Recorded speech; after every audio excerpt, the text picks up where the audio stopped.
Job প্রত্যাশী বন্ধুরা, আজকে যুব উন্নয়ন অধিদপ্তরের ক্যাশিয়ার পদে লিখিত পরীক্ষার কিছু সাধারণ জ্ঞান প্রশ্ন আসছিল। সেই প্রশ্নগুলোর সমাধান করার চেষ্টা করি।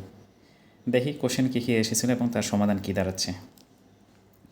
1 নম্বর প্রশ্নটি এখানে হচ্ছে আন্তর্জাতিক যুব দিবস কত তারিখ?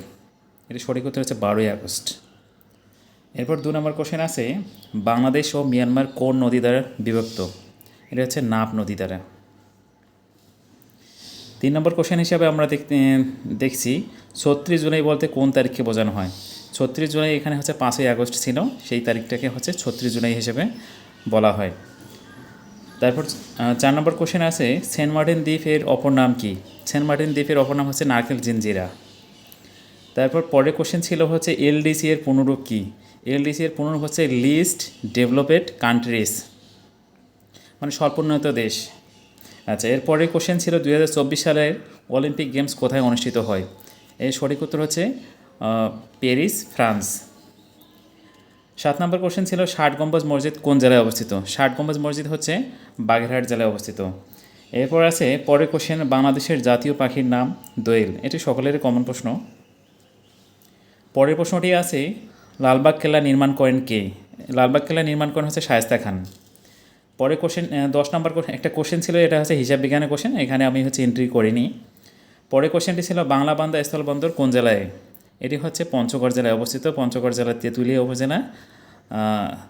বাংলা বান্দা হচ্ছে জাগিরজোত সর্বোত্তরের সীমা, তবে হচ্ছে এটি পঞ্চগড় জেলায় অবস্থিত। পরের কোশ্চেনটি আমরা দেখি বাংলাদেশের জাতীয় পতাকার দৈর্ঘ্য প্রস্থের অনুপাত চেয়েছিল। এটা অনুপাত হচ্ছে 10:6 কিংবা 5:3, এরকমভাবেই এই জাতীয় পতাকার দৈর্ঘ্য প্রস্থটা নির্ণয় করা হয়। পরের কোশ্চেনটি আছে বাংলাদেশের রপ্তানি আয়ের প্রধান পণ্য। বাংলাদেশের রপ্তানি আয়ের প্রধান পণ্য হচ্ছে রেডিমেড গার্মেন্টস বা তৈরি পোশাক। 14 নম্বর প্রশ্ন আসতেছে এসডিজি এর পূর্ণরূপ। এসডিজি এর পূর্ণরূপের ক্ষেত্রে অনেকেই আমরা ভুল করে থাকি সাস্টেনেবল ডেভেলপমেন্ট গোলস, মানে গোলস হচ্ছে অনেকগুলো লক্ষ্যমাত্রা আছে, শুধু একটা এল দিলে হবে না, এখানে হচ্ছে গোলস। এই জিনিসটা হচ্ছে আপনারা লক্ষ্য করবেন, সাস্টেনেবল ডেভেলপমেন্ট গোলস।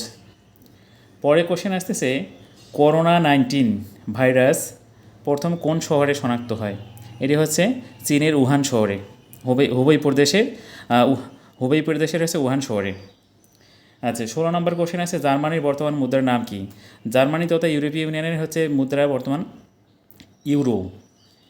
পরের কোশ্চেনটি আমরা যদি দেখি, এখানে আছে ডক্টর মোহাম্মদ ইউনূস কত সালে নোবেল পুরস্কার লাভ করেন?